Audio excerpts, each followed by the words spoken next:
everyone, it's Borg Brain coming back at you with another educational blockchain video. Now, this video is on Energy Web, specifically using their bridge between the Energy Web and Ethereum. Now, I'll explain that a little bit further, but yeah, this video is a little bit of an emotional one for me.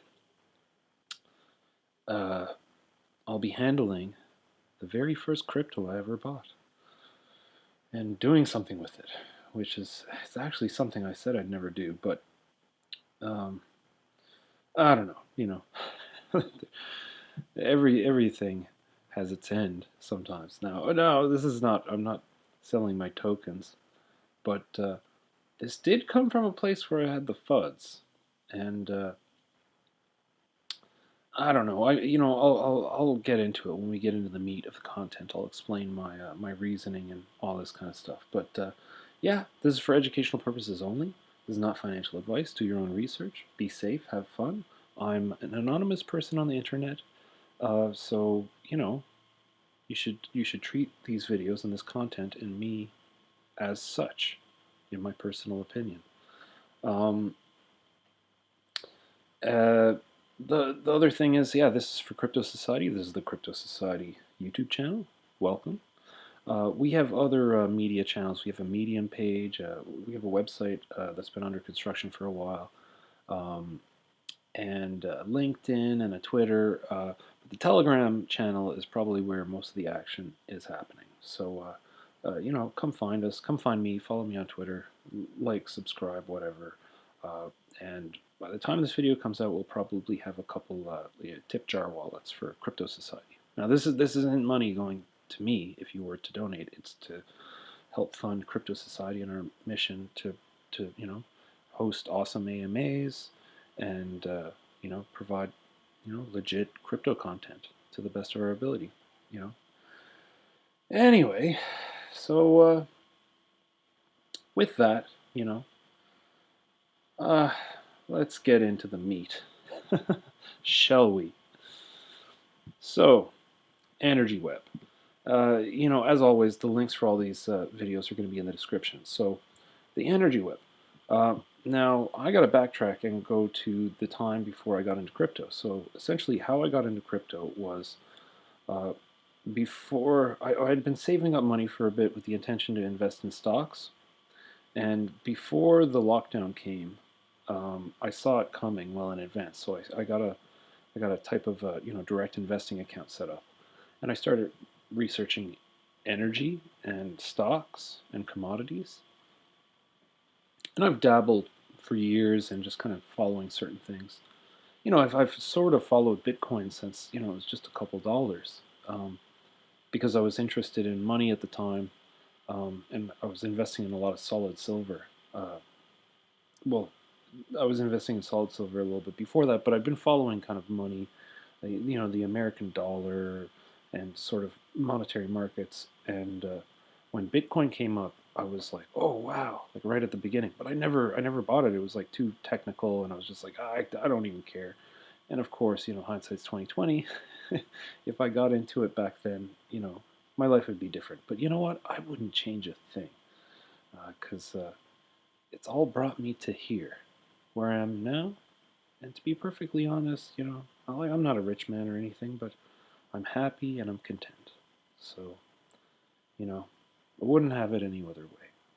But regardless, I started investing in stocks, and the more I watched sort of the COVID situation unfold in the first couple of months of lockdowns in most of the world, in sort of March, April, I started getting really freaked out about the amount of money that everyone was printing, and how that would have to lead to some large inflation, and that because of shutdowns, there's going to be a lot of bankruptcies. There's going to be a lot of drug addiction, mental illness, suicides, all those kind of horrible things.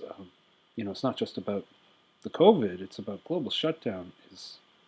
I'm not going to get into all the politics of all that stuff, but all I'm saying is that I think the effects of a global shutdown were sort of brushed aside for months and our focus was on COVID itself. So, I'm not hauling out the tin foil to put on my head or anything. I'm just saying that I saw that early and it freaked me out. And and then I started being like, well, I feel like the stock market's maybe like not the best place to be, and like holding cash is not the best place to be. So anyway, I found this Bitcoin stock, and I started pouring money into the Bitcoin stock. And then I started looking at Bitcoin, and then I found a guy named Chico Crypto, who you might know. So I started watching his videos, and I was like, because he's just talking about Bitcoin and monetary policy and stuff like that, which is what I was into. But he started talking about other cryptos, and I was like, I don't really care. All of crypto to me, for the most part, is just kind of weird internet money. Some sort of Ponzi scheme was sort of where my head was. I saw the value in it, like sending a few $1 million anywhere in the world in a couple seconds and not needing any permissions, not being able to be bankless, and I did see digital money as sort of the future, but I just saw it as that, like digital money. And Chico covered Energy Web a couple times, and then something clicked inside of me, and I was like, oh man, I got to know more about this. So I started looking into Energy Web, and 2 weeks of morning to night research. And I finally found a thread by a guy named Donnie Big Bags. So shout out to Donnie and the Bag Hunters, HSV GTS, which I'll touch base on him a little bit later in the video. But shout out to them, because that Twitter thread was what I was just like, got about halfway through that Twitter thread, and I just said, okay, you know what? I do not need to know anymore. I have to own some of this. And from there, I figured out how to own some Energy Web token. I bought some on Liquid Exchange, which was the only place you could buy it at the time.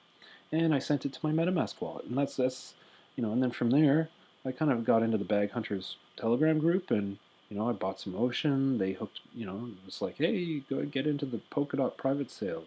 I didn't really know a lot at the time, but as time went on, I started just researching more, and kind of, it eventually ended up to me being where I am right now. Now, how this started was, well, I'm searching for topics for videos, and especially this weekend, I'm trying to sorry, I'm trying to catch up and kind of get ahead of the game, and I want to have like maybe a 2-week buffer of finished videos so I can kind of relax a little bit and start to focus on more techie videos and stuff where I'm learning more. So I'm looking for things that are a little bit easier for me. Now this is easier for me. I haven't done this before, but it's easier for me because I know Energy Web really well, and it's something that I've been following since I got into crypto. So it was very easy for me to pull up a few tabs to kind of go over the project and whatnot. And how this started was, basically earlier today, and I had thought about doing the Energy Web bridge as a video, as a kind of a quick one. But earlier today, someone said, oh, the AMA the other day, they said there's no reason to bridge to Polkadot. And they said that a first tier exchange is maybe not going to come. And now, so the background on that is Energy Web has been tied to Polkadot since forever. Of course, Gavin Wood, as I described in a previous video, is on the Grid Singularity board. He's a founder of Grid Singularity, and Grid Singularity is one of the two organizations, along with Rocky Nut Engineering, that created the Energy Web Foundation and Energy Web decentralized operating system. So the long story short is this is just hearsay. Someone just said it to me, but they're people I trust. I didn't look into it myself, so I don't know if this is even true necessarily, or if it was a misrepresentation, but that's not really the point. The point is I started getting the FUDs, and I was like, oh man, you know what? EWT has been acting like a stablecoin forever, all right? And I mean, it's true, right? I mean, yeah, up 5% on the day, but this thing has been just swinging around like, 5 to like $8 or $9 for friggin' ever. And then last September, it kind of went up to, like 11, 12, $13 or something, and then it came back down, and then it's just been floating in this range forever. I mean, if we go to a 100-day, 80-day chart, so that's 6 months, and you see this, it's right, it's just like between, what, $8, and you know what, $5, right, or whatever, and you go back further, and it was small, right? But like, here's the range that it's been sitting in. It's been sitting in this $6 to $8 range, except for this month or so where it peaked out at what, I don't know, what, 12.66 or something. 12, just under $13 it topped out on. Now, I'm not going to get into everything over the tokenomics of the project or why you would or wouldn't want to have EWT, but I had the FUDs and I was like, so I got this EWT token, but it's actual EWT token. And if I was to sell it, I'd have to, send it to a centralized exchange and all this kind of stuff. But I don't really like using centralized exchanges. I like decentralization. I don't really care if I'm paying a higher gas cost. I just, not your keys, not your crypto and all that. So the point is, I had the FUDs, and I was like, okay, well, you know what? I'm going to do the video. I'm going to turn my EWT into EWTB, which is basically it's an ERC20 token version, and then I'm going to sell it. Probably. I had enough of this, But this is the first crypto I ever bought, and I said I'd never sell. And I don't know if I wasn't sure if I was going to sell it or not, but I started preparing tabs for this video, and as you see, I got a lot of tabs open. And when I did it, I just got to a point here, and I was like, man, I'm an idiot. Like, so the point is you get the FUDs for a minute, but and for the uninitiated, the FUDs or FUD, it's FUD, and it stands for fear, uncertainty, and doubt. Okay, and it's like a crypto buzzword. So anyway, the point is that you get the FUDs sometimes, but if you stop and take a deep breath and look at all the fundamentals, then you sometimes realize that I don't know what. How does the saying go? Be greedy when people are fearful, and be fearful when people are greedy.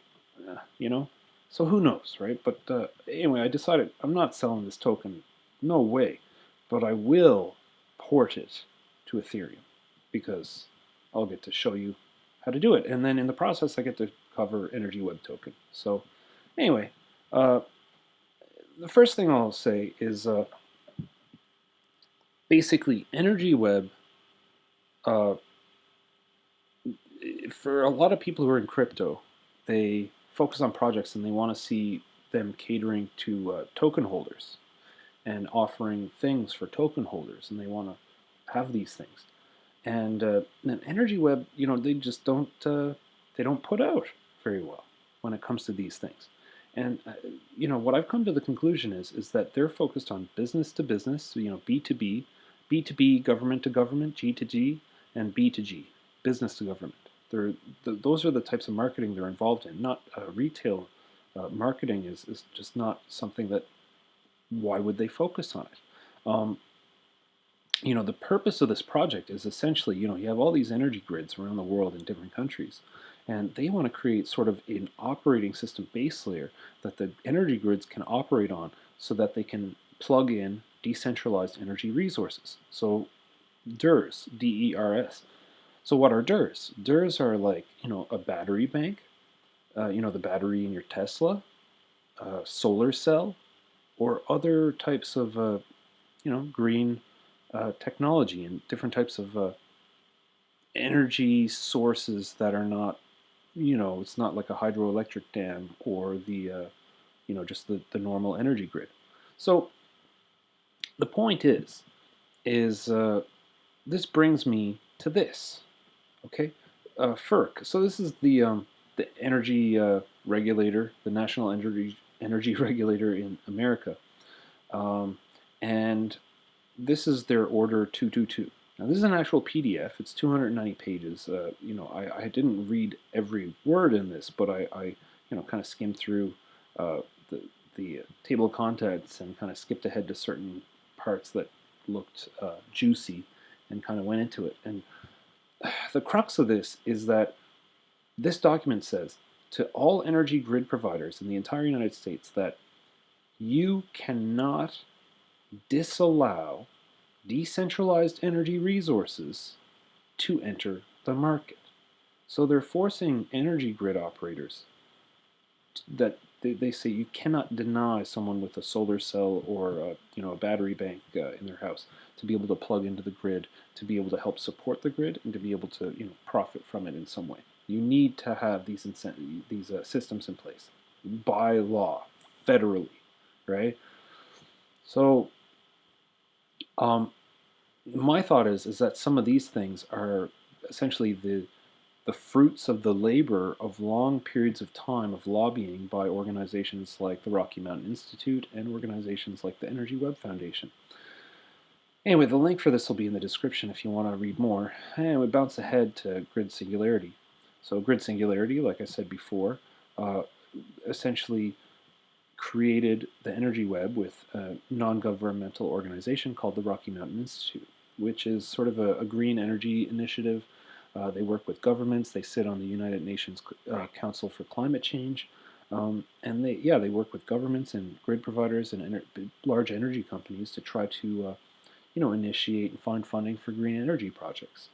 And Rocky Mountain Institute, Grid Singularity, they were like, oh, we have visions that are aligned, and they created an Energy Web Foundation.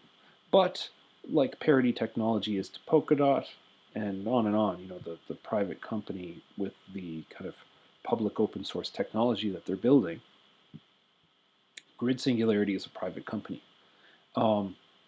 Energy Web Foundation is a nonprofit organization trying to create solutions globally for our energy needs. But the point is, Grid Singularity never went anywhere, and they are building a thing called D3A. Now, in a previous video, I mentioned AutoBidder, which Tesla uses in the battery bank walls in South Australia to try to prevent brownouts.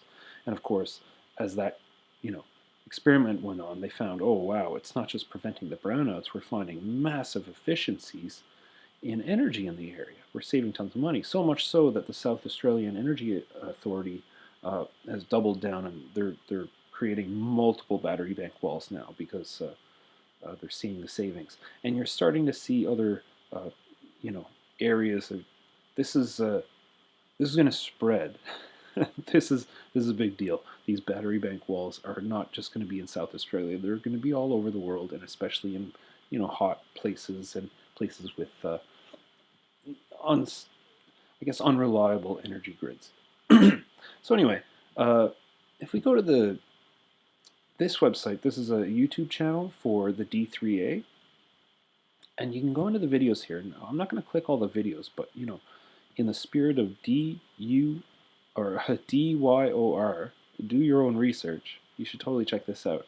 So this is so cool. You see these maps, and they can scroll in, and they can pick different houses, and then make little chains and create these energy markets where there's algorithms controlling the buying and selling of electricity into a battery bank wall and a solar cell and whatever. People can hook up their DERs, random citizens, and plug into the energy grid and save on their power bill, or even make money.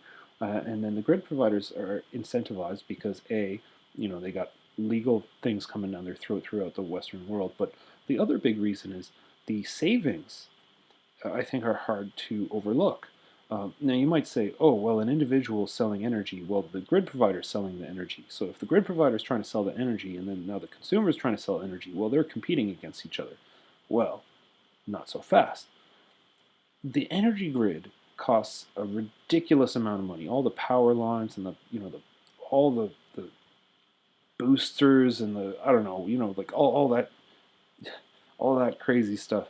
It costs so much money to keep upgrading it, and our energy needs keep going up, up, up, up, up. And as we can see, like, they're not going to slow down anytime soon. We are addicted to energy, and if the energy grid provider don't have to upgrade their system as much, because there is a much greater capacity and a much better resiliency when you decentralize the energy grid, and if they're still controlling they're still the gatekeeper of the energy grid, right?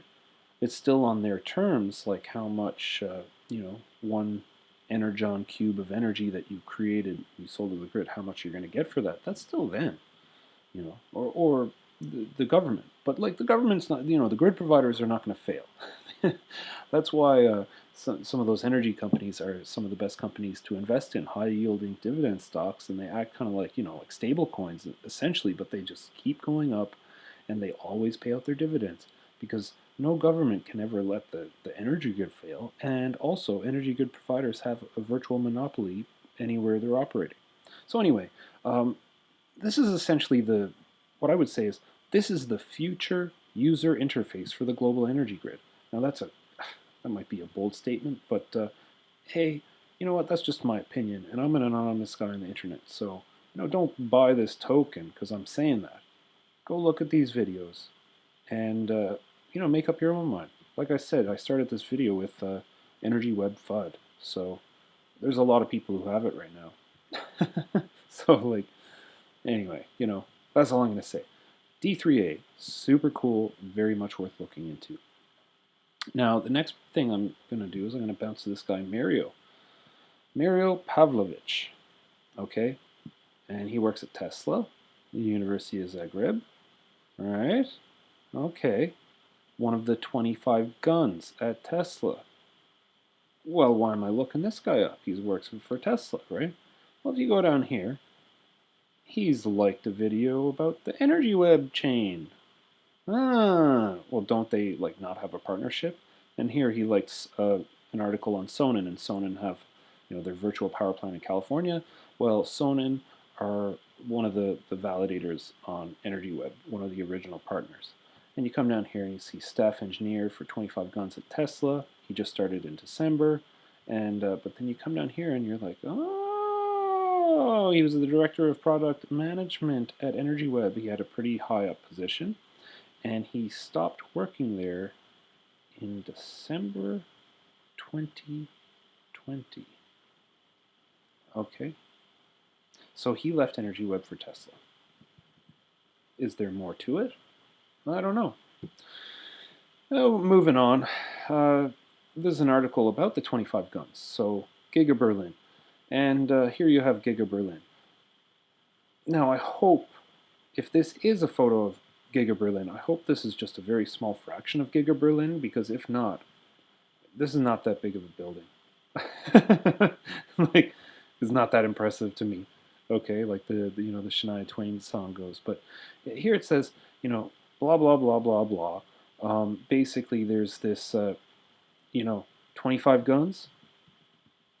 So it's Tesla's hiring a team of 25 top engineers. The team's goal is to solve the toughest problems at the Giga Berlin. Blah, blah, blah.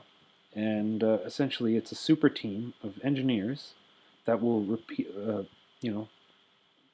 basically they report directly to Elon. So, I don't know. Where there's smoke, there's fire. And sometimes where there's smoke, it was just a trick of the eye. So, yeah. The links will be in the description. Do your own research. I don't know. Going on, as I mentioned before, HSV.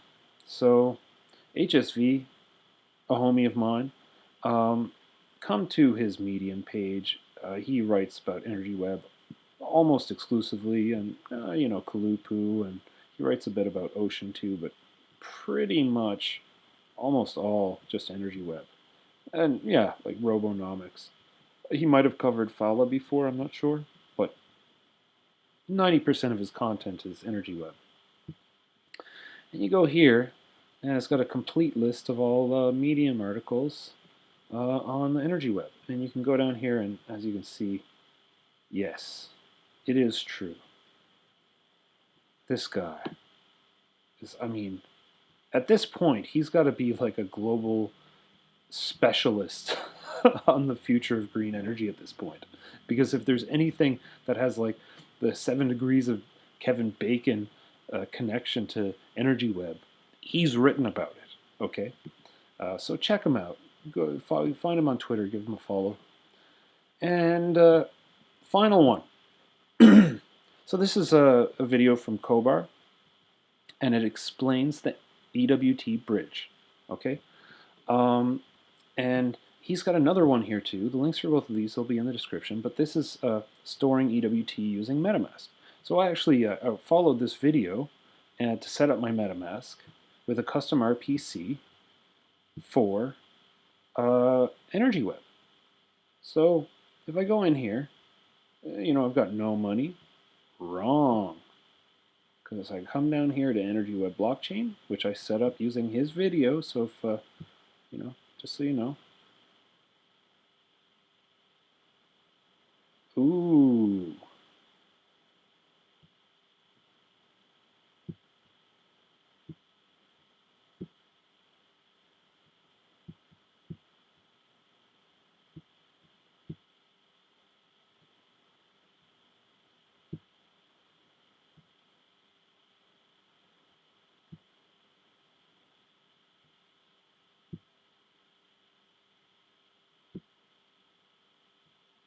Let's see. Okay, there it is. So I don't know what happened there. MetaMask had a little bit of a fart, but long story short, watch his video and you learn how to set it up. Custom RPC Energy Web Blockchain. And here you see my 115.4 EWT. All right. So, as he'd show in this video, which you're free to watch, is essentially that you have an Energy Web token in the Energy Web blockchain, and you lock that in a smart contract. And then on the Ethereum side, there's like a message that's sent and a verification that's like, oh, this smart contract on the Ethereum blockchain, now you can mint X EWT tokens. So I put in 100 Energy Web tokens here, and I want to turn them from EWT tokens into EWTB tokens. They spit out EWTB tokens on the other side of the same amount that you put in. And it works the same the other way. So long story short, the way to access this is bridge.energyweb.org, right? And so I hit refresh. And it'll come to MetaMask here. And I'm just going to give permission to connect to the website. Pretty simple. And so I say next. And I agree to allow the Energy Web Bridge to connect. And so here we go. So I go in here, and is there a max? No. So I just go here and I go 115.4. I'm actually going to do like a 0.2, let's say. I'll just leave a little bit in there, just as some pixie dust gas. I'm not even going to do that. I'm going to do 100. I'm gonna wrap 100. I'm gonna leave that 15 and change in the Energy Web, and so that I go transfer, right? So it says 0.8 EWT is the fee, and which seems kind of expensive, but I guess it's expensive because Ethereum's expensive, and if you haven't heard, Ethereum is very expensive. So anyway, we go continue. To transfer stuff around in the Energy Web blockchain, it's actually very, very cheap. And here we go, the gas. So this is the gas fee. Yeah, I'm not sure. That must be for the smart contract on the Ethereum blockchain side. I'm not sure. Suffice to say, you do transactions inside the Energy Web chain. It's a custom chain for energy transactions, and it's very, very cheap. You do transactions on Ethereum side, it's expensive. It's really expensive. So, yeah, I don't know. We'll keep talking about it. It's going to be a common theme. The costs of Ethereum are just it's been out to lunch since Christmas, roughly 2020, and they were out to lunch before, but now they're on a different level where it's preventing 95% of the world to ever interoperate or participate in anything on the blockchain. Because why would an average person say, "Oh yeah, I'll give you $100 so I can buy something, so I can be given the privilege to buy some speculative thing." I mean, you know, that's the way it is. So press OK, and here we go. Ethereum mainnet, EWTB. Right, so I click here, and the token address, so Energy Web, so I click here, and I copy the token address.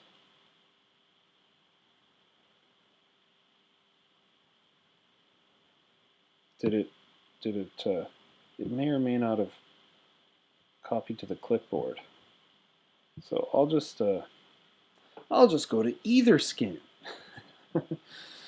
So I click the Energy EWTB token, and this is like the final step, right? And here we go, right?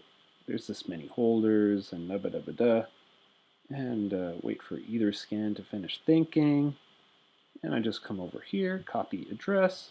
So this is the contract address for EWTB, the ERC equivalent of Energy Web Token, EWT. So I open Metamask here to tie this whole video in a little bow. I'm about to check out my new EWTB in my wallet. So I'm going to dismiss because I don't need Etherscan to connect to my wallet. And I dismiss this nonsense. And as you see, now I only have 15.3, or well, 15.4 EWT. But I go over here, and I come back to Ethereum mainnet, and here we go. And I go to Assets, and here we go, right? I've got nothing in my account. Or do I? So I go Add Account, I go Custom Token, and I paste in the token contract address, which I got from Etherscan here, and as you see, 18 decimal points. It'll say 18 decimal points here behind MetaMask, but EWTB, that's the ticker. Yeah, so I click Next, and there is my balance. As easy as that. So that's how to do it. I mean, if you say bought EWT, B on Uniswap, and you wanted to bring it into the Energy Web chain, just come back here. You connect your wallet, and it'll say whatever here, and then you type in the amount, you transfer, and then it'll pop out on this end. And as you see, it doesn't take very long. There's things happening on Ethereum side and the Energy Web chain side, and both of them. This is fast, but it's proof of authority, so it's sort of not truly decentralized on the same level as Ethereum is. But then, on Ethereum, it's much more expensive and it's much slower. But anyway, I mean, that's how to make a pizza pie. I don't know. Anyway, I hope you enjoyed the video. All these links will be in the description, as I mentioned multiple times. If you did like the video, leave a tip in the tip jar if you want. Like, subscribe, pass it on to your friend. Whatever, you live your life. I'm not a,